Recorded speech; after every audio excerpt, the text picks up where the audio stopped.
Preguiça. Salmo 1. Salmo 1.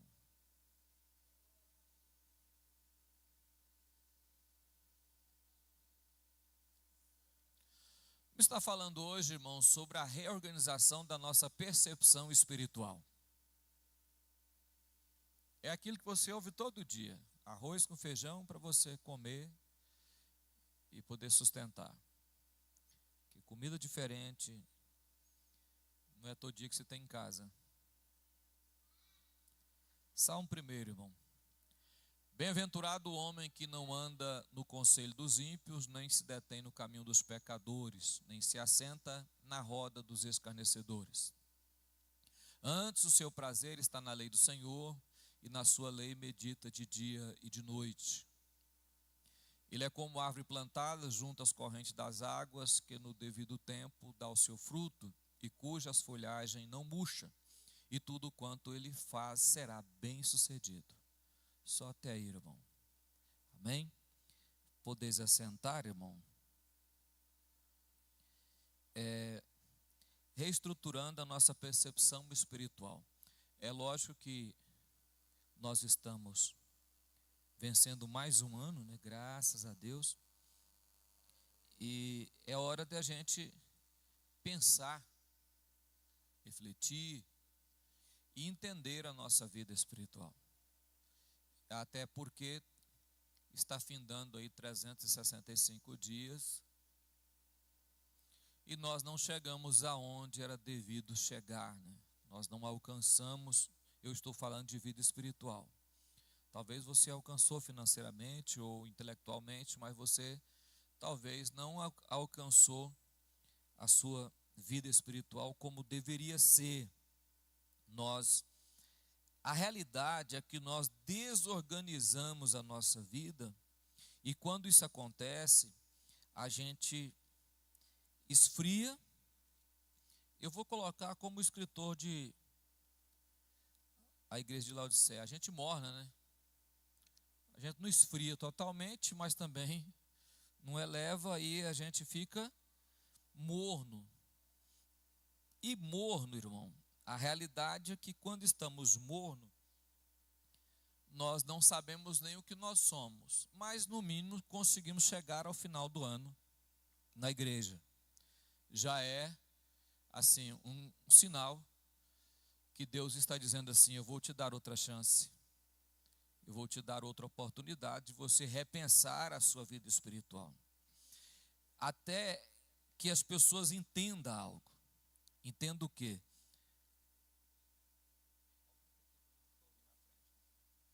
Até que as pessoas entendam, irmão, que a nossa vida não é só a vida física. Nós temos uma vida espiritual. E nós aprendemos a correr muito sobre a nossa vida física, o nosso dia a dia. E esquecemos de dar uma assistência maior à nossa vida espiritual. E isso nos leva a viver uma vida, talvez a palavra é dura, mas a realidade é essa: uma vida medíocre, pobre, miserável espiritualmente. Porque, irmãos, conviver ou dizer que nós convivemos, conviver ou dizer que nós convivemos com Deus, e a nossa percepção espiritual é zero, algo está errado com a nossa vida. E nós devemos sentir ou perceber isso. Paulo, escrevendo aos Coríntios, ele diz assim: o homem espiritual julga todas as coisas, mas ele mesmo não é julgado por ninguém. Depois ele diz: ora, o homem natural não aceita as coisas do Espírito de Deus, porque parece-lhe loucura. Não pode entendê-las, porque se discerne espiritualmente. Mas o homem espiritual sabe, julga todas as coisas, mas ele ninguém é discernido. O espiritual, o homem espiritual, entende as coisas espirituais. É isso que Paulo está dizendo. A percepção espiritual, o entendimento espiritual. E nós muitas vezes não temos esse entendimento, essa percepção de entender quando Deus está falando conosco, compreender quando Deus está agindo na nossa vida. Entender quando Deus está querendo moldar alguma coisa em nós. E Ele está usando qualquer fato. Conta-se uma história, só para você entender, da uma senhora do século IV, século IV, século VIII, século IV. O nome dela era Mônica. Ela era cristã e orava a Deus, era muito fervorosa, buscava o Senhor. Mas ela tinha um filho adolescente de 15, 16 anos, que ele, na realidade, ele era um rapaz muito inteligente, se desenvolveu a sua inteligência muito rápido, e ele tinha uma retórica muito boa.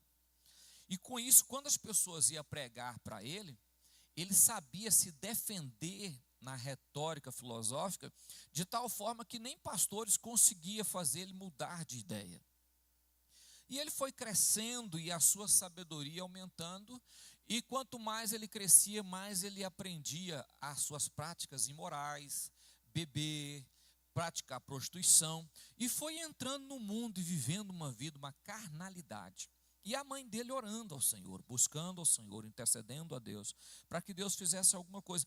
Depois de muitos anos ela orando, intercedendo a Deus, buscando o Senhor, um dia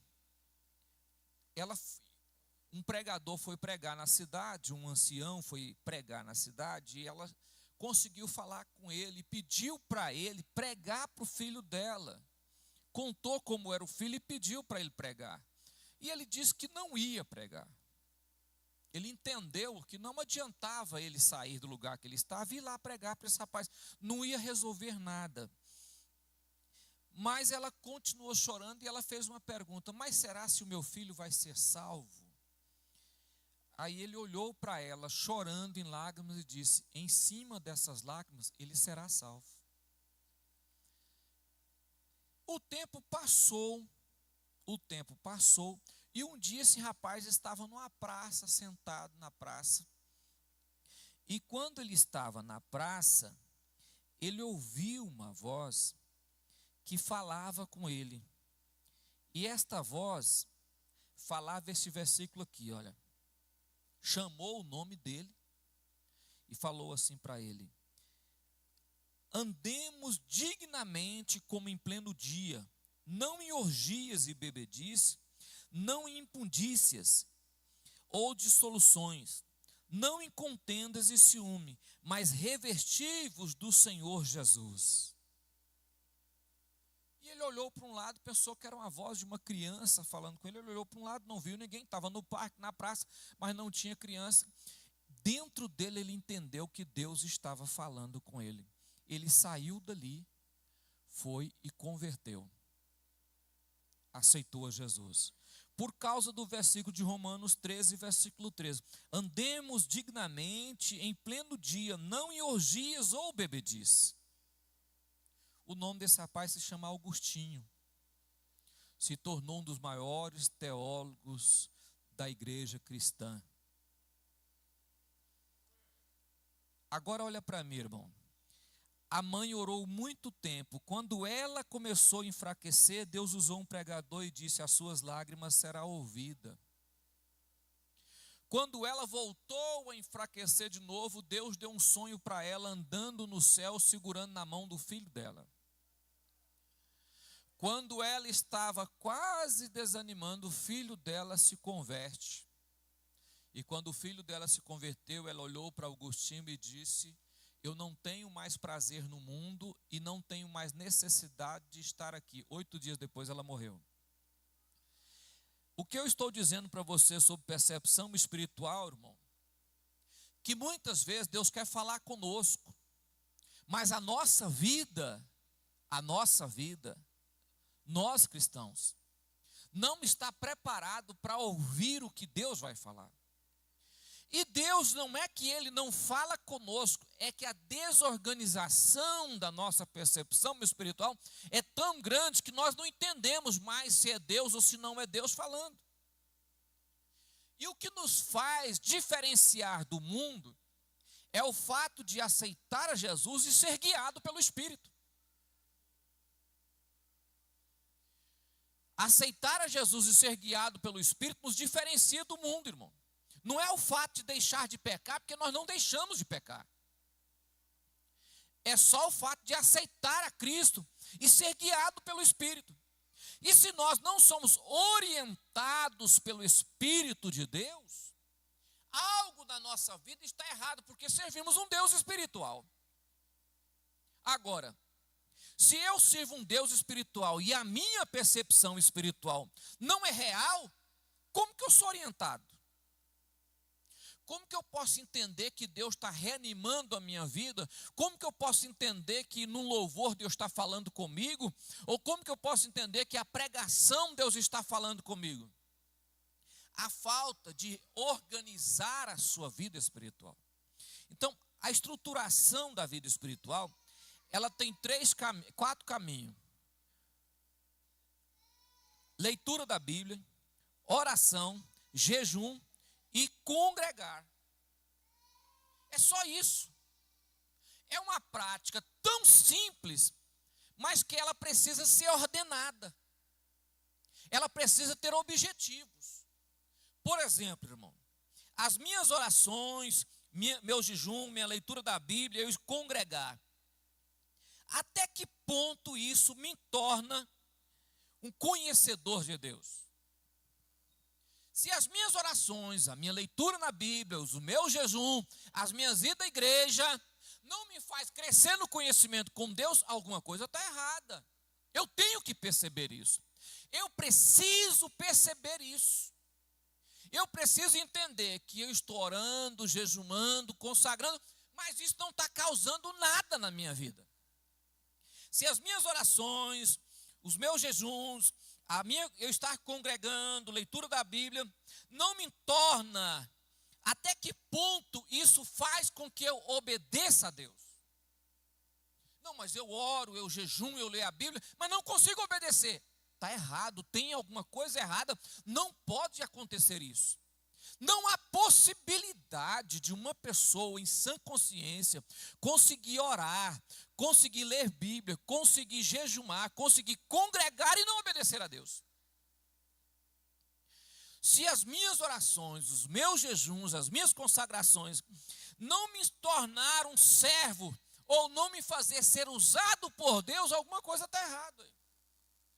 Agora, eu passo um ano inteiro da minha vida, o ano todo, lendo Bíblia, jejumando, orando e congregando, e não sou usado, e Deus não me usa. Alguma coisa está errada, irmão. Eu preciso perceber isso. Eu preciso entender isso. Você está vendo que tem alguma coisa desorganizada? Tem algo que está fora do normal. Ou nós estamos fazendo errado, ou o que nós fazemos não traz resultado. Agora, nós sabemos que orar, ler Bíblia, jejumar e congregar traz resultado. Então, alguma coisa está errada no que a forma que eu estou fazendo, o jeito que eu estou fazendo isso, a maneira que eu estou fazendo. Então, eu quero hoje colocar para você o seguinte, olha, leitura da Bíblia. Leitura da Bíblia, no texto que nós lemos aí no versículo 1, ele começa o seguinte: primeira coisa que ele faz antes de ler a Bíblia, ele diz assim, olha, coloca o seu caminho no lugar correto. Eu ando desordenado e leio Bíblia. Não resolve, irmão. Não resolve. Eu ando de forma descoordenada da palavra, mas eu ando desordenado e leio Bíblia. Não vai resolver isso aí. Então a primeira coisa, eu ordeno o meu caminho antes de eu começar a ler Bíblia. Antes de eu começar, eu pego a minha vida e coloco ela no local correto, certo, exato. Para que eu não possa fazer algo que daquilo que eu estou abominando, mas estou no meio aprovando. Eu abomino certas atitudes, comportamento, caráter, mas eu estou lá junto com a pessoa aprovando o que ele faz. Versículo 2, ele diz assim, olha, antes em vez de ficar dando atenção para esse tipo de ação, de atitude, eu tenho prazer na lei do Senhor, que é uma coisa que nós não conseguimos entender. Está vendo essa questão dia e noite? Ele está dizendo assim, eu preciso colocar um padrão de leitura bíblica. Eu não posso dizer que estou lendo a Bíblia e leio hoje, um dia sim, 5 não. Eu não posso dizer que estou lendo a Bíblia e eu estou lendo um dia sim, dia não, um dia sim, dia não sei nem o que eu estou lendo. Eu não posso fazer isso, porque se eu fizer isso, o que eu li ontem eu já esqueci. Aí eu vou ler amanhã e já esqueci também. O salmista diz, medita dia e noite. O que ele está dizendo, irmão? Eu posso ler de dia e pensar de noite, ler de noite e pensar de dia no que eu estou lendo. Não é uma leitura aleatória, não é uma leitura ao vento, não, é uma leitura coordenada. É uma leitura coordenada. Se eu não leio a Bíblia desta forma, eu estou lendo a Bíblia de forma errada. Porque nós estamos convivendo em uma época que as pessoas têm o versículo para citar, o versículo para escrever no status, baixa o slidezinho lá, a imagenzinha, põe no status, põe no Instagram, põe no sei não, mas ele não conhece Bíblia. Ele não sabe nem o que está dizendo a palavra de Deus. A falta de percepção, de organização, faz a pessoa ser um crente, irmão, levado ao vento de doutrina. Eu vou dizer nem levado ao vento de doutrina, a enganação da internet. Que se tem uma coisa que eu acho horrível, a pior, o pior estado para um pastor, debater ou falar mal de outro pregador diretamente na internet. Por quê, irmão? A minha obrigação é com a minha igreja, com a igreja que eu estou dirigindo. Eu ir para a internet, falar mal, causar, tentar ganhar like, tentar ganhar dinheiro em cima da palavra de Deus. Irmão, não, é porque eu sou um apologeta. Que apologeta que nada, parece um caçador de confusão, caçador de like. Você não está defendendo a palavra. Eu preciso que não é isso que a sua vida vai fazer. Aí o crente para ouvir essa picuinha, essas coisinhas. Agora encontramos o verdadeiro modo pentecostalismo. Agora desmontou o pentecostalismo todinho. Pastor fulano, não vou nem falar o nome dele. Pastor fulano tal, agora desmontou falar em línguas. O interessante é eu organizar a minha vida dentro da palavra de Deus, lendo ela de dia e de noite, ou de noite e de dia, porque leio um período e medito outro período. Eu preciso entender isso, irmão. Eu preciso colocar isso em prática, acertar esse ponto na minha vida. Eu preciso parar de olhar para a Bíblia como livro e olhar para ela o seguinte: Deus quer falar comigo, rapaz. Deus quer falar comigo na sua palavra. Deixa eu dizer uma coisa para você, irmão. O Espírito Santo usa a espada do Espírito para limpar a nossa alma. Como que Agostinho converteu? Quando o Espírito Santo foi falar com ele, já falou um versículo da Bíblia. Ele não sai falando coisa aleatória não, irmão. O Espírito do Senhor usa a Bíblia para falar conosco, para alertar, para mudar o caráter, para mudar a vida. Você já percebeu que tem dia que você está num lugar assim, você lembra de um versículo? Do nada. Quem já aconteceu isso aqui, irmão? Deixa eu dizer uma coisa para você. Deus está falando com você. E tem pessoas que não têm o prazer de parar tudo que está fazendo e meditar naquele versículo. Se eu lembrei, do nada, vem na minha mente algo que eu li.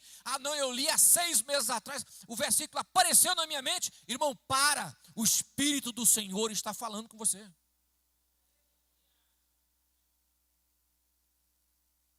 Reestruturar a minha percepção espiritual deve ser o primeiro objetivo cristão meu. Eu não posso servir um Deus que eu não tenho intimidade com Ele, que eu não conheço. E eu o conheço a partir da sua palavra.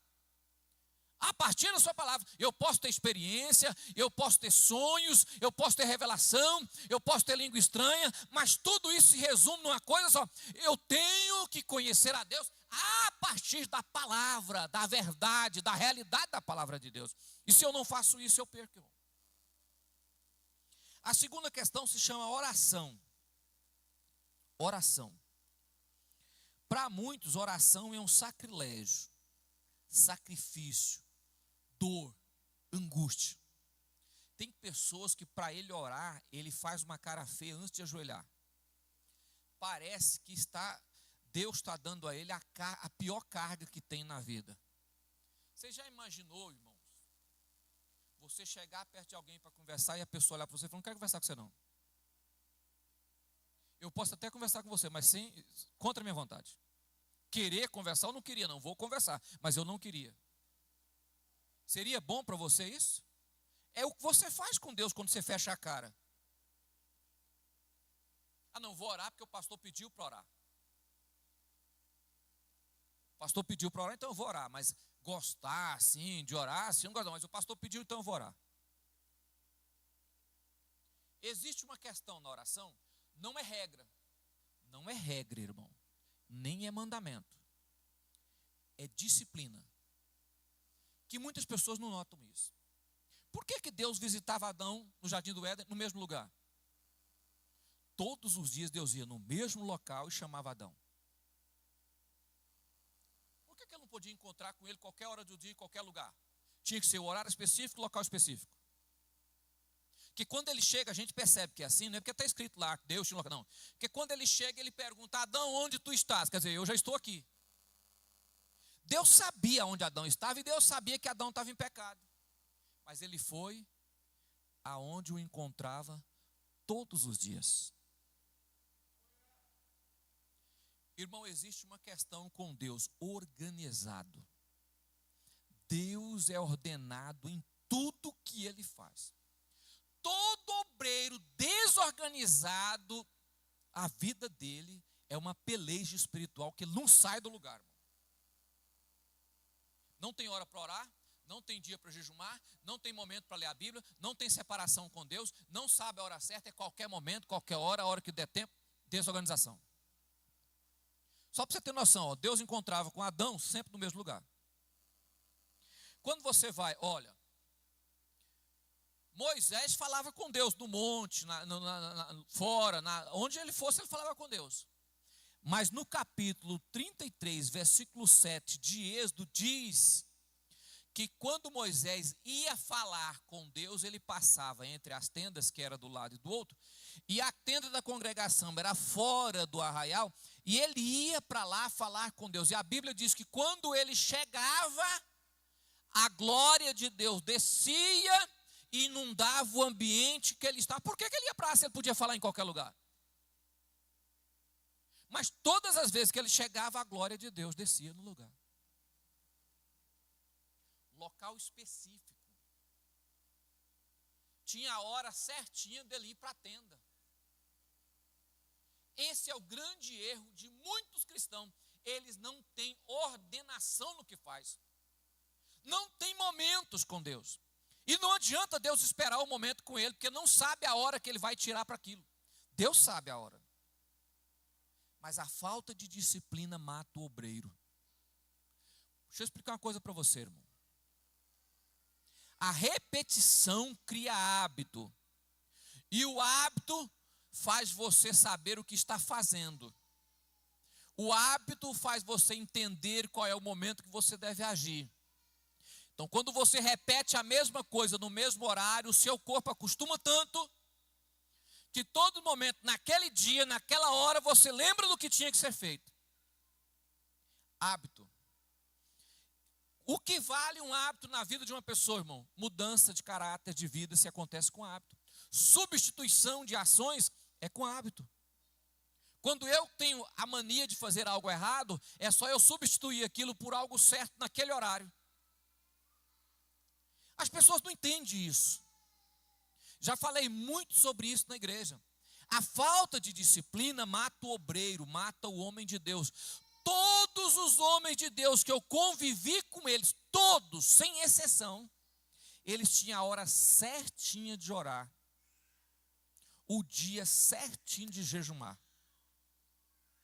E aquele dia para eles era sagrado e aquela hora para eles era sagrada. Eu me lembro quando eu fui viajar, a primeira vez que eu fui para a Bahia, abri a primeira igreja, eu me lembro que nós chegamos na beira de um rio e a ponte tinha caído. A ponte. Não era a ponte. A balsa que atravessava, que era balsa, tinha estragado. Então tinha que esperar arrumar a balsa. E nós ficamos ali 5 dias. Aí o caminhão, nós estávamos indo de caminhão, um pau de arara, aí nós descemos algumas coisas, panela, e fizemos um fogareiro ali para fazer comida, e dormia ali na areia mesmo, ali onde é que estava, todo mundo ali, uns pendurados de rede, outros no chão, dormia ali, até que arrumasse a balsa. E o pastor que eu não era pastor, nem auxiliar, eu era membro. Arrisquei abrir igreja, eu vou, você vai, vou na hora. Você é o quê? Nada, eu só vou porque quero ir, pronto. Peguei, e o pastor que estava conosco, todos os dias, 3 horas da tarde, eu via ele. Sumia no meio do mato, rapaz. Sumia, entrava no mato assim, sumia. E um dia, eu não tinha esse costume. Eu orava, mas em casa era de madrugada, 5 horas acordava e orava. Não tinha esse negócio de entrar lá 3 horas da tarde. Aí um dia eu segui ele, né? Eu quero ver onde é que esse camarada vai. A hora que ele entrou no mato, eu, igual Josué atrás de Moisés, falei, onde tu vai? E eu vou também, eu quero saber onde é que tu vai. Acompanhei ele, ele não deu moral para mim. Ele sabia que eu estava andando atrás dele, ele não falou nadinha, só seguiu. Pegou uma distância, dobrou o joelho no meio do mato, colocou a cabeça em cima de um pau que estava no chão. 1 hora de joelho no chão, no meio do mato, com a cabeça curvada em cima de uma madeira. 1 hora certinha. E eu orei com ele ali, na marra. 1 hora assim, na marra, curvado daquele jeito. Eu falei, misericórdia, isso tem que é mais ruim do que bater nos outros. Misericórdia. Mas orei. Segundo dia, segunda vez que ele foi orar, que eu vi, né? Eu estava vendo, tinha uns 2 dias. Terceiro dia, vai o homem de novo. Eu já sabia o que ele ia fazer. Aí eu pensei, eu vou, ele vai orar. Se eu for, eu tenho que orar. Mas eu ficar aqui, que tem uma coisa que eu aprendi com meu pai. Se alguém está fazendo algo em um determinado lugar, você chega, não fica parado não, irmão, isso é vergonhoso. É igual a pessoa chegar aqui, você está limpando a igreja e ele está limpando, né? Está limpando, né? Não, irmão, estou ensaboando, não estou limpando não. Depois fala que eu sou mal educado, mas tem hora que você tem que... Eu fui com ele de novo, falei, é vergonhoso ele entrar para orar e eu ficar aqui junto com as mulheres. Não, vou ter que ir. Mas já fui empurrado. No 5º dia, ele virou para mim e falou assim, para que você está orando? Eu falei, eu estou orando para nós ir logo. Ele falou, mas você não pode orar dessa forma. Eu falei, por quê? Você não sabe o que Deus quer conosco aqui? Eu estou orando para Deus me revelar o que Ele quer com nós parados nesse lugar aqui, ó. Talvez Ele quer que nós abandonamos alguma coisa antes de entrar na terra para abrir igreja, vamos deixar alguma coisa aqui. Então eu estou orando para Deus tirar de nós aquilo que Ele não quer que nós levamos. Olhe para mim, irmão, organização. Saber o horário de falar com Deus.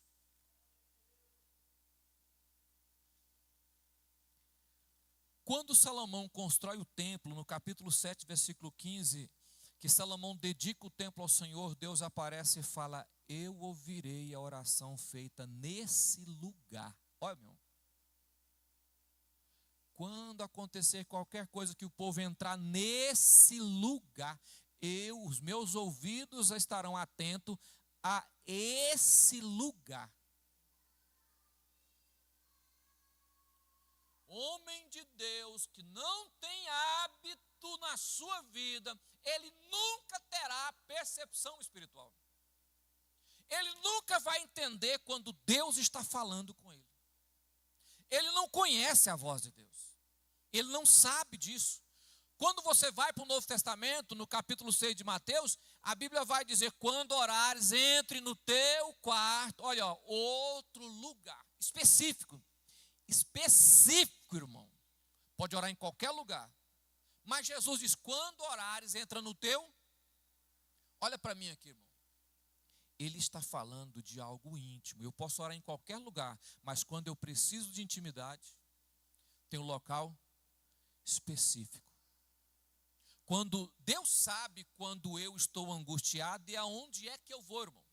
Deus sabe qual é o momento. Eu oro em muitos lugares, eu oro dentro da igreja, mas existe um lugar que está específico, que eu vou para lá orar quando eu quero orar. Estou precisando, tenho o horário certo, a hora certa, que eu vou entrar num determinado lugar e vou falar com Deus.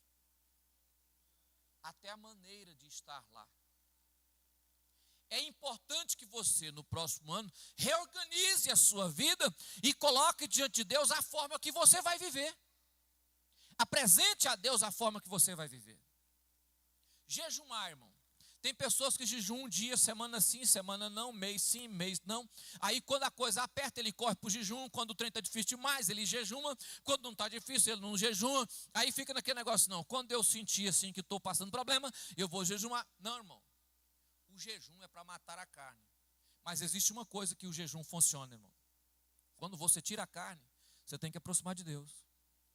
Não adianta você fazer jejum e só tirar a comida e pronto, não. É claro que o jejum tem algo específico que Deus criou no jejum para o nosso corpo.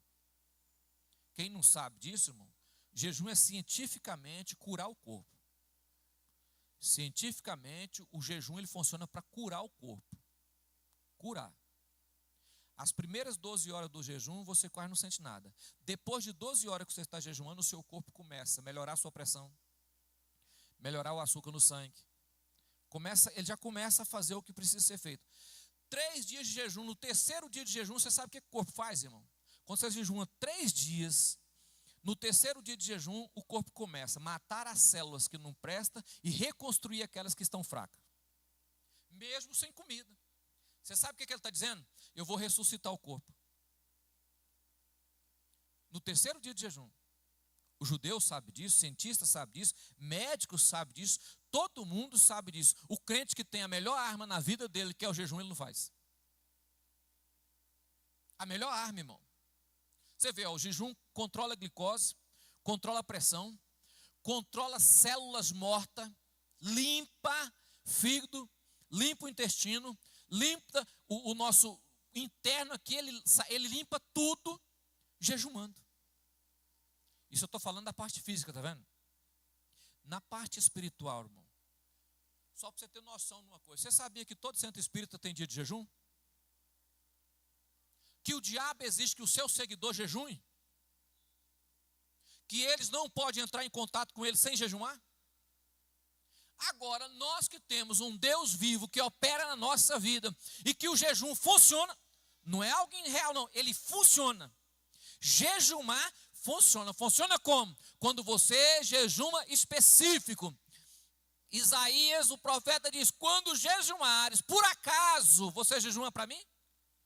Ou não jejuais para vocês mesmos, está vendo? O jejum é para Deus, eu não posso jejuar a meu favor. Eu tenho que especificar porque estou jejumando e falar com Deus aonde eu quero chegar com este jejum.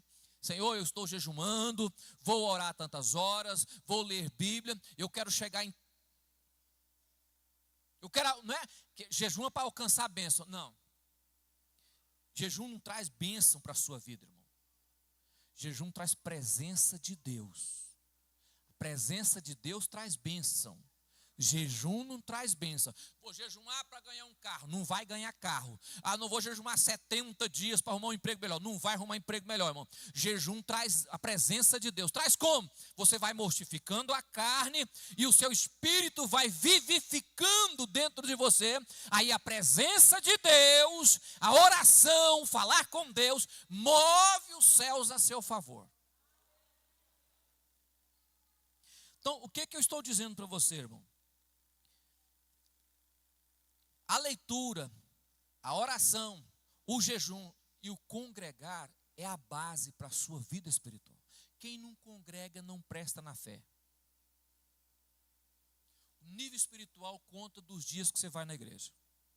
Ah, não, eu só vou no domingo. Você é um tipo de crente. Eu vou todos os cultos. Você é outro tipo de crente. Eu vou 2 dias na semana. Você é outro tipo de crente. Observa a sua vida. Tem pessoas que vêm no culto, todos os cultos. Dá o que der, ele vem no culto, todos os cultos. Mas toda vez que vem luta, ele passa. Caladinho, gemendo, chorando, orando. Não tem problema. O crente, ele tem problema assim, você não tem problema com ele, porque ele sabe entrar e sair na sua vida espiritual. Crente que vem uma vez na semana na igreja, é um crente que raramente ele consegue passar por cima da sua vida espiritual. Por que isso, irmão?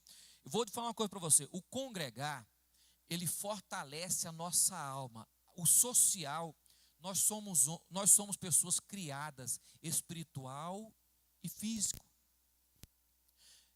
Olha para mim, irmão. Deus vai usar quem para falar conosco? Pessoas, seres humanos. O duro é que a pessoa não tem percepção espiritual e talvez Deus fala com você aqui dentro, usando outra pessoa, e você nem percebe que é Deus que está falando. Por isso que eu gosto de vir para a igreja com algo específico na minha mente. Porque quando canto um hino, ou quando alguém prega, ou quando alguém dá uma palavra em cima do que eu estou específico, eu falo, Deus está falando comigo. Deus está falando comigo.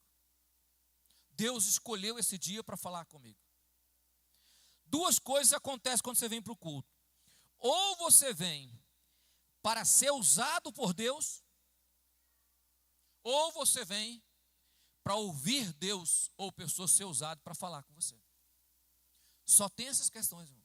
Ou você vem para ser usado por Deus como vaso, como adorador, como profeta, com língua estranha, com cura, com libertação. Ou você vem para receber, alguém vai ser usado por Deus para falar com você. Só tem isso. E se eu estou há 1 ano frequentando a igreja e não consigo ouvir Deus ou ser usado por Deus, a minha vida espiritual está desorganizada. Por quê, irmãos? Me conta uma coisa, irmão. Deus vai nos reunir aqui toda terça, em vão? Em vão, irmão? Primeira questão, Deus não trabalha aleatoriamente. Quando Deus coloca alguém perto de você, Ele está querendo alguma coisa. Quando Deus te leva para um serviço, Ele está querendo alguma coisa. Quando Deus bota um vizinho para morar do seu lado, Deus está querendo alguma coisa. Quando Deus leva alguém para sentar perto de você na igreja, Deus está querendo alguma coisa. Deus não trabalha de forma aleatória. Deus não faz nada, irmão, aleatório. Crente não anda vagabundando, entendeu aqui? Quando ele anda, tem propósito específico por Deus na vida dele. O duro é você entender isso, irmão. Entender que Deus está falando, ó. Deus está falando. Ah, eu fui lá no serviço, eu estava lá, de repente apareceu uma pessoa. A minha esposa hoje foi arrumar o cabelo. A hora que ela foi arrumar o cabelo, que levei ela, que eu deixei lá no salão lá. Cheguei em casa, a minha nora falou para mim assim, aquela mulher que ela foi lá, sofre uma depressão profunda. Eu falei, vai a Beth de novo. Vira e mexe, Deus leva ela onde tem alguém com depressão. É difícil um lugar que ela vai, que não tem uma pessoa lá dentro que está com depressão. Eu falei assim, vai a mulher de novo, mexer com quem está com depressão, meu Deus do céu. É específico. Deus trabalha, Deus não leva crente para vagabundar. Vagabundar é andar à toa, sem propósito, irmão. Deus não faz isso. Quando Deus nos leva em qualquer lugar, Ele está querendo alguma coisa. Ele está especificando. Ah, não era para me encontrar com fulano, mas eu encontrei. Pergunte a Deus, fala assim, eu encontrei com fulano, o que o senhor quer? Ah, tem muitos anos que eu não vi o João, encontrei o João. Não, tem alguma coisa que Deus está falando aqui. Nada na terra com o servo de Deus é aleatório, irmão. Então o que falta em nós? Percepção espiritual. Porque se nós organizarmos a nossa vida de tal forma que aquilo que nós fazemos edifica o reino de Deus, aonde nós formos seremos usados por Deus. Usados por Deus como instrumento. Porque aonde estivermos, Deus quer fazer alguma coisa através de nós. Amém, irmão? Vamos colocar.